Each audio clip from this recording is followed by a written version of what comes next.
मित्र ने पूछा है कि क्या मैं संन्यास के पक्ष में नहीं हूं।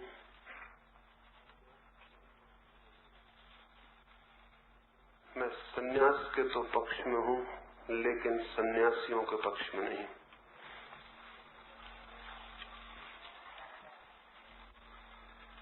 संन्यास बड़ी और बात है और सन्यासी हो जाना बड़ी और। सन्यासी होकर शायद हम सन्यास का धोखा देना चाहते हैं और कुछ भी नहीं। सन्यास तो अंतःकरण की बात है, अंतस की, और सन्यासी हो जाना बिल्कुल वाह अभिनय है। और बाहरी अभिनेताओं के कारण इस देश में सन्यास को, धर्म को जितनी हानि उठानी पड़ी है उसका हिसाब लगाना भी कठिन है।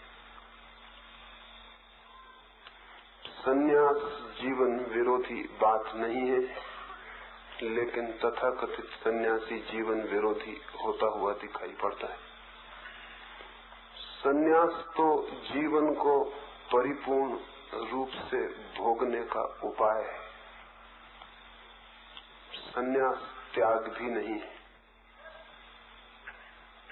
वस्तुतः तो जीवन के आनंद को हम कैसे पूरा उपलब्ध कर सकें, इसकी प्रक्रिया, इसकी वैज्ञानिक प्रक्रिया ही सन्यास है।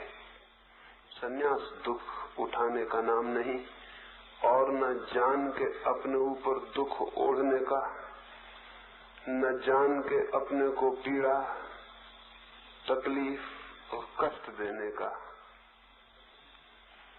सच्चाई तो ये है कि जो लोग थोड़े आत्मघाती वृत्ति के होते हैं, थोड़े सुसाइडल होते हैं, वे लोग सन्यास के नाम से स्वयं को सताने का, खुद को टार्चर करने का रास्ता खोज लेते हैं।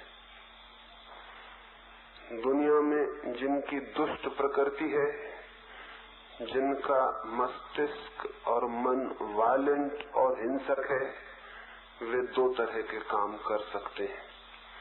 एक तो ये कि वे दूसरों को सताएं, और दूसरा ये कि अगर वे दूसरों को न सताएं तो खुद को सताएं। ये दोनों ही हिंसा के रूप हैं।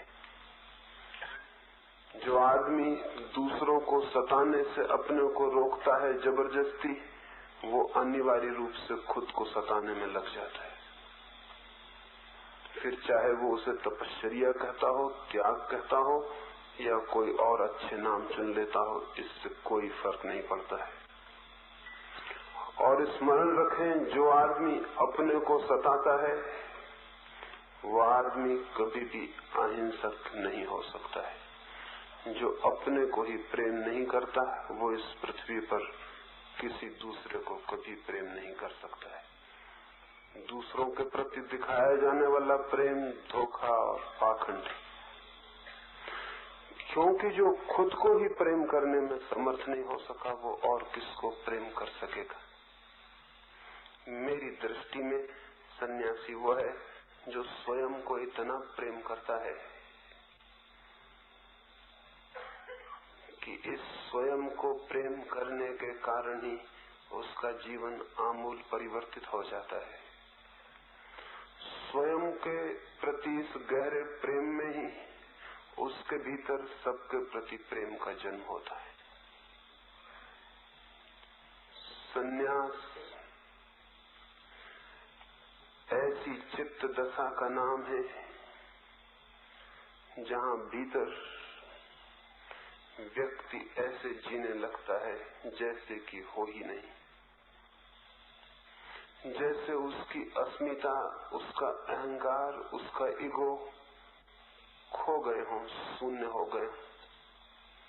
वो हवाओं, पानी की भांति जीने लगता है। बाहर इसका ये अर्थ नहीं होता कि वो निष्क्रिय हो जाएगा, बल्कि उल्टे ही इसका ये अर्थ होता है कि वही सबसे ज्यादा सक्रिय हो जाएगा। जिसके चित्त के तल पर शून्य है, उसके परिधि पर, उसके जीवन की परिधि पर बड़ी रचनात्मक क्रियाओं का आविर्भाव होता है। एक गाड़ी को आप चलते देखते हैं, चक्के घूमते चले जाते हैं, लेकिन चाक के बीच में जो कील है वो स्थिर बनी रहती है। वो कील की स्थिरता के कारण ही चक्का घूम पाता है। अगर कील भी घूम जाए तो फिर चक्का नहीं घूम पाएगा। कील ठहरी रहती है और जितनी स्थिर होती है उतना ही चाक घूम सकता है, सहजता से, सरलता से। सन्यासी ऐसा व्यक्ति है जिसका चित्त तो स्थिर है, लेकिन जिसके जीवन का चाक बड़ी गति से घूमता है। जिसके जीवन का चाक ही रुक गया हो वो आदमी मर गया, वो आदमी सन्यासी नहीं है। ऐसे ही मरे लोगों को हमने हजारों साल तक पूजा है, और ऐसे मरे लोगों की पूजा के कारण हमारे पूरे कौम की आत्मा धीरे धीरे जड़ हो गई है, मर गई है। इस देश में सन्यास के नाम पर पलायनवादी एस्केपिस्ट प्रवृत्तियों को अद्भुत रूप से पूजा मिली। जो लोग जीवन को छोड़ दें, जीवन से भाग जाएं, जीवन के शत्रु हो जाएं, उन सबको हम आदर देते। तो फिर अगर जीवन उजड़ जाता हो तो कसूर किसका है? फिर अगर जीवन बेरौनक हो जाता हो, अगर जीवन दुख से भर जाता हो और जीवन में आनंद की कोई वर्षा न होती हो तो कौन जिम्मेवार है? फिर इसमें आश्चर्य क्या है? एक सन्यासी अपने भक्तों के बीच बोलता था। उसने एक प्रश्न किया। उसने अपने भक्तों से कहा, तुम में से कितने लोग स्वर्ग जाना चाहते हैं? सभी हाथ उठ गए, सिर्फ एक हाथ को छोड़कर। सन्यासी बहुत हैरान हुआ। हाथ नीचे गिरवा कर उसने कहा, अब वे लोग हाथ उठाएं जो नरक जाना चाहते हैं। एक भी हाथ नहीं उठा। उस आदमी ने भी हाथ नहीं उठाया जिसने स्वर्ग जाने के लिए भी हाथ नहीं उठाया था। सन्यासी हैरान हुआ। उसने कहा, महानुभाव, आप कहाँ जाना चाहते हैं? उस आदमी ने कहा, न तो मैं स्वर्ग जाना चाहता हूँ न नरक, मैं इस जमीन पर रहना चाहता हूँ और इस जमीन को और इस जमीन के जीवन को आनंदित देखना चाहता हूँ। ये तुम्हारे स्वर्ग जाने वाले लोग इस जमीन को नरक बनाने के कारण बने, और नरक तो जाने को कोई तैयार नहीं है। सारे लोग स्वर्ग जाने को तैयार हैं, इस कारण ये पृथ्वी नरक हो गई है। क्योंकि इस पृथ्वी को कौन स्वर्ग बनाए? इस जीवन को कौन सुंदरता दे? इस जीवन की कुरूपता को कौन मिटाए?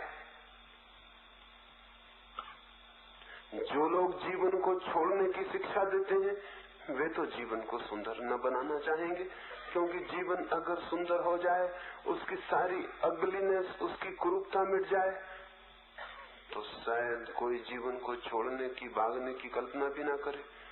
इसलिए जो लोग जीवन से भागने की शिक्षा देते हैं वे तो चाहते हैं कि जीवन जितना दुख, जितनी कुरूपता से भर जाए उतना अच्छा, क्योंकि तब छोड़ने की प्रेरणा और तीव्रता से अर्थ और अपील पकड़ लेगी। हमारे देश में या पुराने हजारों वर्षों में ऐसे लोग बहुत कम रहे हैं जिन्होंने इस पृथ्वी के प्रेम को प्रदर्शित किया हो, जिन्होंने ये कहा हो, हम इस जीवन को सुंदर, सत्य बनाना चाहते हैं। मैं तो ऐसे ही व्यक्ति को धार्मिक कहता हूँ जो इस जीवन को सुंदर बनाने की चेष्टा में संलग्न है। जो इस जीवन की कुरूपताओं को दूर करना चाहता है, जो इस मौजूदा जिंदगी को, इस पृथ्वी को स्वर्ग बनाने के लिए चेष्टारत है, वही आदमी धार्मिक है। और जिस आदमी ने अपने पूरे प्राणों को इस दिशा में संलग्न कर दिया है, वो संन्यास्त है। उसकी अपनी अब कोई आकांक्षा नहीं इस जीवन को सुंदर बनाने के अतिरिक्त। और ये भी मैं आपसे कह दूं, जो थोड़े से लोग इस जीवन को सुंदर बनाने के लिए श्रम करते हैं, वे यहाँ तो स्वर्ग को उपलब्ध हो ही जाते हैं, और अगर कहीं भी कोई स्वर्ग होगा तो वे उससे वंचित नहीं रह सकते। उन्होंने वो दूसरा स्वर्ग भी कमा लिया इस पृथ्वी को स्वर्ग बनाने में। लेकिन जो लोग इस जीवन को उजाड़ते हैं, और तथाकथित साधु और सन्यासियों के ऊपर ही ये सारा जिम्मा है कि उन्होंने भागने की, छोड़ने की ऐसी हवा पैदा की, ऐसी वृत्ति पैदा की कि इस जीवन को बसाने की और बनाने का तो ख्याल ही खो गया। ये हैरानी होगी जानकर कि हमारे जीवन में जितना अकल्याण, अमंगल दिखाई पड़ता है, जितना दुख, उसमें तथाकथित साधु और सन्यासियों का हाथ है। और इस तथ्य को जब तक हम न देखेंगे, तब तक न तो जीवन को बदलने के लिए हमारी दृष्टि स्पष्ट हो सकती है, और न ही सन्यास का, धर्म का सही अर्थ और संन्यास्त जीवन की सही प्रक्रिया का ही हमें बोध हो सकता है। हम तो एक पलायनवादी दृष्टि में, एक एस्केपिस्ट दृष्टि के अंतर्गत बड़े हुए हैं, और हमने भागते हुए आदमी को आदर दिया है। इस आदर के जितना अमंगल हुआ है उसकी कल्पना करनी भी कठिन। मैं ऐसे सन्यासी के पक्ष में नहीं हूं। मेरी तो समझ यही है कि जीवन के अतिरिक्त और कोई परमात्मा नहीं। ये जो विराट जीवन है, सब तरफ अनंत छाया और फैला हुआ, ये जो हम में और आप में और पत्तों में और पक्षियों में और पत्थरों में और आकाश के तारों में, ये जो विराट जीवन सब तरफ प्रकट होता है, इसी जीवन की समग्रता का नाम परमात्मा है। इस जीवन की समग्रता में जो अपने को इस भांति खो देता है, अपने अहंकार को, कि उसे इससे कोई पृथकता की दीवार नहीं रह जाती, उसके बीच और जीवन के बीच कोई फासला, कोई डिस्टेंस नहीं रह जाता, क्योंकि एक ही फासला है अहंकार का, और कोई फासला है भी नहीं। एक मनुष्य और दूसरे मनुष्य के बीच भी अहंकार का फासला है, एक जीवन और समस्त जीवन के बीच भी अहंकार का फासला है। सामान्यतः सन्यासी में उसे कहना चाहूंगा जिसने इस फासले को पार कर लिया, जिसके और जीवन के बीच अब कोई फासला नहीं है। लेकिन ऐसा आदमी जीवन से भागेगा नहीं, ऐसा आदमी तो परिपूर्ण रूप से जीवन में सम्मिलित हो जाएगा। जीवन का सब कुछ उसे स्वीकार हो जाएगा। अब वो है ही नहीं, अस्वीकार कौन करे, भागे कौन, और भागे तो कहां भागे। अब तो वो जीवन से एक है। जीवन से एकता की अनुभूति धार्मिक चित्त की आधारशिला है। जो उस अनुभूति को उपलब्ध होता है उसे मैं सन्यासी कहूं। लेकिन सन्यासी के नाम से जो सब चलता रहा है, तो चूंकि हम उसके आदी हो गए हैं देखने के, इसलिए में ख्याल नहीं आता कि सन्यासी के नाम से कैसा पाखंड, कैसी एक्टिंग, कैसा अभिनय चल रहा है। अगर हमारी आंखें गहरी होंगी देखने को, तो हम ये देख पाएंगे कि फिल्मों के अभिनेता भी इतने कुशल अभिनेता नहीं है, क्योंकि बेचारे वे कम से कम इतना तो जानते ही हैं कि अभिनय कर रहे, लेकिन वस्त्रों को बदल लेने वाले सन्यासी, उनको ये भी पता नहीं है कि वे ये क्या कर रहे हैं। वस्त्रों को बदल लेना, घर द्वार को बदल लेना, जीवन के बाह्य आवरण में परिवर्तन कर लेने से कोई सन्यास नहीं उपलब्ध हो जाता है। कपड़े बदलने से आत्मा बदलने का क्या कोई संबंध है? कपड़े रंग लेने से क्या आत्मा के बदल जाने का कोई भी नाता है? और जिसको ये दिखाई पड़ता हो कि कपड़े बदल लेने का इतना मूल्य है, वो बहुत चाइल्डिश है, बहुत बचकाना है। अभी उसकी समझ जरा भी मैच्योरिटी को उपलब्ध नहीं हुई, वो प्रौढ़ नहीं हुआ है। लेकिन ये चलता रहा है, चल रहा है, और हम सब इसके चलने में सहयोगी हैं। मैं निवेदन करना चाहूंगा, ऐसे किसी सन्यास की मेरे मन में कोई आदर, ऐसे सन्यास के प्रति कोई सद्भाव, कोई सहयोग मेरे मन में नहीं है। और आप भी सोचेंगे तो बहुत कठिन है कि आपके मन में भी रह जाए। लेकिन हम देखते नहीं जीवन को उघाड़ कर, हम तो स्वीकार कर लेते हैं जो चलता है उसे चुपचाप। अगर मनुष्य के भीतर थोड़ी सी भी अस्वीकार की हिम्मत आ जाए तो जीवन के हजारों तरह के पाखंड इसी क्षण छूट जाएं, इसी क्षण टूट जाएं, उनके टिकने की कोई जगह न रह जाए।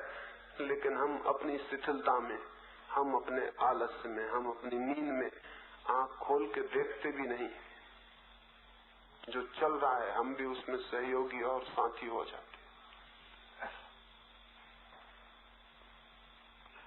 जीवन का इतना जो कुरूप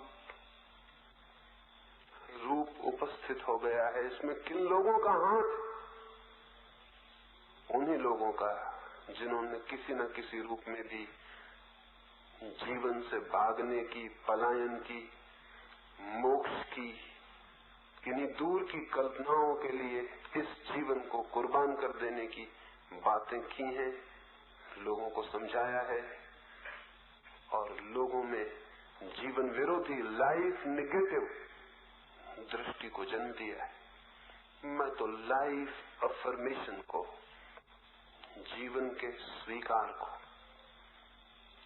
जीवन के आदर को, जीवन के प्रति परिपूर्ण प्रेम को, जीवन जैसा है उस जीवन की समग्रता में उसकी स्वीकृति को ही सन्यास कहता हूं।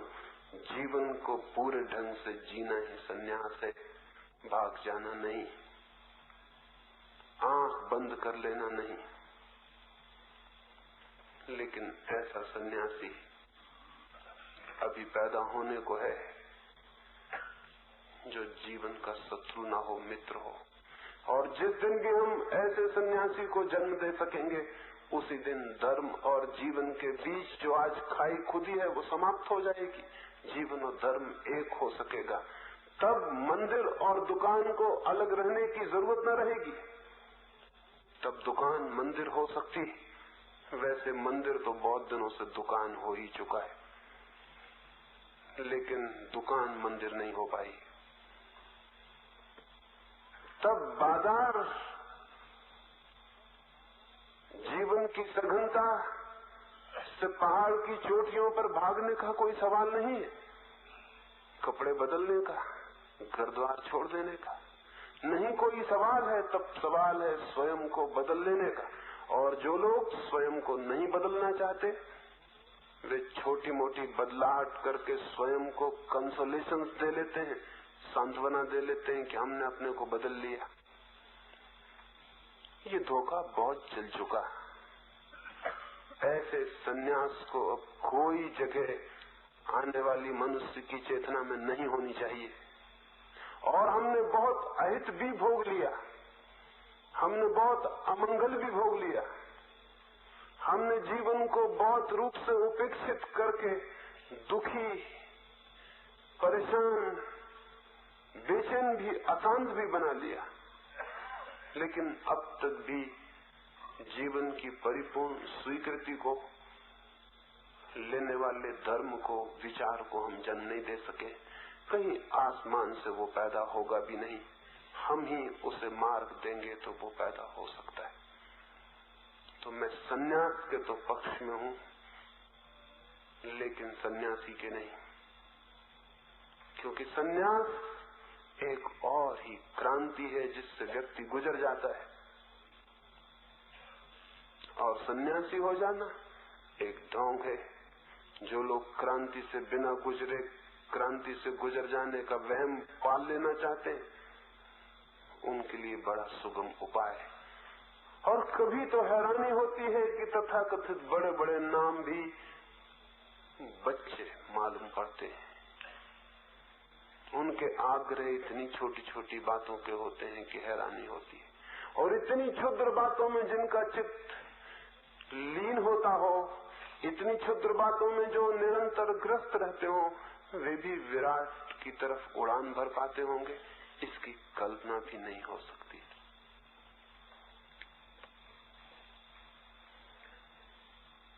एक और मित्र ने पूछा है कि मैंने कहा कि शास्त्रों में सत्य नहीं है, तो फिर मेरी किताबें क्यों हैं, क्यों बेची जाती हैं, क्यों लोगों को दी जाती हैं?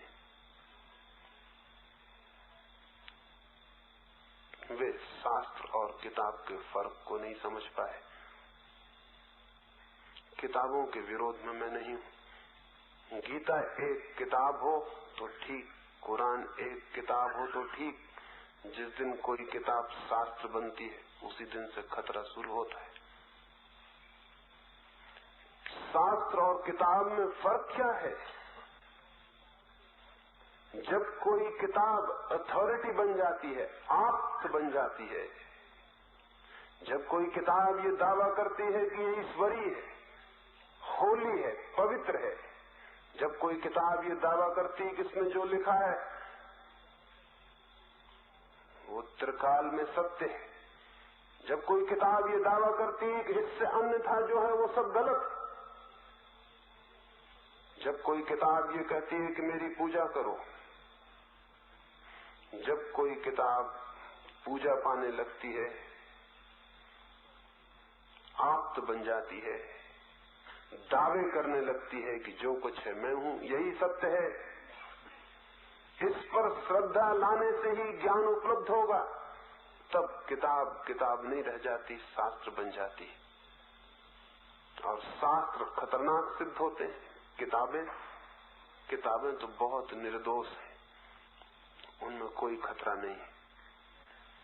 तो ये जो मेरी किताबें हैं, जब तक किताबें हैं तब तक कोई खतरा नहीं है, लेकिन अगर कुछ ना समझ यहाँ इकट्ठे हो गए और इनमें से किसी किताब को उन्होंने शास्त्र कह दिया तो खतरा शुरू हो जाएगा। उस दिन इनको जला देना, इनको एक क्षण बचने मत देना जिस दिन भी कोई इनको शास्त्र कहे, क्योंकि तब ये मनुष्य को बांधने वाली हो जाती। एक खलीफा सिकंदरिया पहुंचा था और सिकंदरिया के बहुत बड़े विराट पुस्तकालय में उसने आग लगवा दी थी। उस पुस्तकालय में कहा जाता है संभवतः दुनिया की सर्वाधिक किताबें संग्रहित थी। एक बड़ी संपदा थी वो। इतनी पुस्तकें थी वहां कि आग लगाने पर 6 महीने तक आग बुझ नहीं सकी। 6 महीने तक पुस्तकालय जलता रहा। जिस खलीफा ने वहां आग लगाई थी वो अपने हाथ में एक शास्त्र लेकर पहुंचा था, वो कुरान लेकर पहुंचा था। अगर कुरान भी एक किताब होती तो उस लाइब्रेरी में आग लगाने की कोई जरूरत न थी, वहां और किताबें थी, कुरान भी एक किताब थी, ये भी उन किताबों में सम्मिलित हो सकती थी, लेकिन कुरान था एक शास्त्र। लाइब्रेरी में कोई शास्त्र नहीं था, क्योंकि एक शास्त्र दूसरे शास्त्र को नहीं मानता, दूसरे शास्त्र के प्रति बड़ा ईर्ष्यालु होता है। क्योंकि शास्त्र हो सकता है एक, 25 दावे सही नहीं हो सकते, एक ही दावा सही हो सकता है। उस खलीफा ने जाके उस पुस्तकालय के अध्यक्ष को कहा था, एक हाथ में कुरान लेकर और एक हाथ में मसाल। उससे कहा था कि मैं ये पूछने आया हूं कि कुरान में जो कुछ लिखा है, तुम्हारे इस पुस्तकालय में जो किताबें हैं, क्या उनमें भी वही लिखा है जो कुरान में लिखा है? अगर वही लिखा है तो इतनी किताबों की कोई जरूरत नहीं, कुरान काफी है, कुरान पर्याप्त है। अगर वही बातें लिखी हैं तो इतना यहाँ इतना उपद्रव मचाने की क्या जरूरत है? और अगर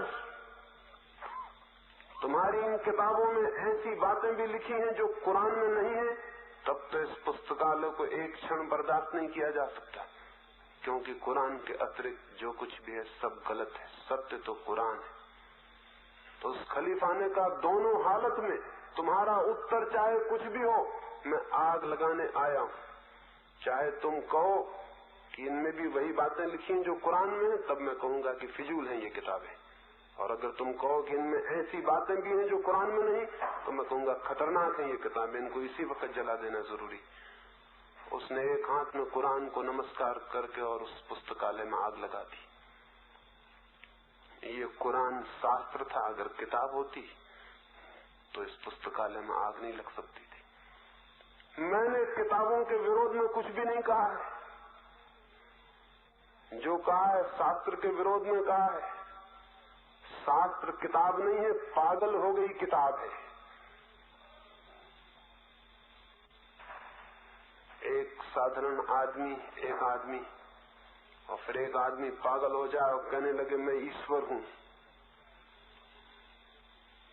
परमेश्वर हूं, सर्वज्ञ हूं, केवली हूं, तीर्थंकर हूं, अवतार हूं, ईश्वर का पुत्र हूं, ये आदमी पागल हो गया। ये आदमी जितना ज्ञान से भरता उतना भूल जाता कि मैं हूं। इसके तो दावे और बड़े हो गए कि मैं मनुष्य नहीं, मैं ईश्वर हूं। ये ईश्वर के जितने निकट पहुंचता उतना विलीन हो जाता है। इससे कोई पूछता कि तुम हो, तो शायद ये कहता कि मैं तो बहुत खोजता हूं लेकिन पाता नहीं कि कहां हूं। लेकिन ये तो कहने लगा मैं ईश्वर हूं, और इतना ही कहे तो ठीक है। ये भी कहता है कि और अगर कोई कहता हो कि मैं ईश्वर हूं तो वो झूठ कहता है। एक मुसलमान राजधानी में एक आदमी ने आके घोषणा कर दी कि मैं पैगंबर हूं। उसे पकड़ लिया गया, उस बादशाह ने उसे कैद में बंद करवा दिया। 24 घंटे बाद उसके पास गया और उससे कहा, स्मरण रखो मोहम्मद के बाद अब कोई पैगंबर नहीं। इस तरह की बातें कहोगे तो मौत के सिवाय और कोई सजा नहीं होगी। 24 घंटे में कुछ अकल आई। उससे बहुत कोड़े मारे गए थे, पीटा गया था, भूखा रखा गया, लहू लुहान कर दिया था, चमड़ी कट गई थी, वो बंधा था एक खंबे से। होश आया हो, माफी मांग लो तो छूट सकते हो। वो पैगंबर हंसा और उसने कहा कि तुम्हें पता नहीं, जब परमात्मा ने मुझसे कहा था मैं तुम्हें पैगंबर बना के भेज रहा हूं, उसने मुझे ये भी कहा था कि पैगंबरों पर मुसीबतें आती हैं। तो मुसीबतें आनी शुरू हो गई। इससे ये सिद्ध नहीं होता कि मैं पैगंबर नहीं हूं, इससे तो ये बिल्कुल सिद्ध होता है कि मैं पैगंबर हूं, क्योंकि हमेशा पैगंबरों पर मुसीबतें आती हैं, पत्थर मारे जाते, चोटें की जाती हैं। ये बात वो कह ही रहा था कि पीछे सींचों में बंद एक आदमी चिल्लाया कि बिल्कुल झूठ बोल रहा है। इस आदमी को 1 महीने पहले बंद किया गया था। उस सुल्तान ने पूछा कि कैसे तुम कहते हो झूठ बोल रहा है? उस आदमी ने कहा, आप भूल गए, मैं खुद परमात्मा हूं, मोहम्मद के बाद मैंने किसी को भेजे नहीं। यह आदमी बिल्कुल झूठ बोल रहा है। वो परमात्मा के जुर्म में गिरफ्तार किए गए थे 1 महीने पहले। उसने कहा, ये बिल्कुल सरासर झूठ बोल रहा है कि पैगंबर, मैंने इसको कभी पैगंबर बनाया ही नहीं, मोहम्मद के बाद मैंने किसी को बनाया ही नहीं। तब इनको हम जानते हैं, इनका इलाज होना चाहिए। आदमी पागल हो गए, इनके अहंकार ने अंतिम घोषणा कर दी। इनका अहंकार फूल के अंतिम गुब्बारा बन गया। अब ये विक्षिप्त स्थिति की अंतिम सीमा पर है। जब आदमी पागल होते हैं तो वे पैगंबर होने के दावे शुरू कर देते हैं, और जब किताबें पागल हो जाती हैं भक्तों के कारण तो वे शास्त्र बन जाती हैं। शास्त्र के तो मैंने जो कुछ कहा जरूर कहा, लेकिन किताब के खिलाफ मैंने कुछ भी नहीं कहा है। गीता किताब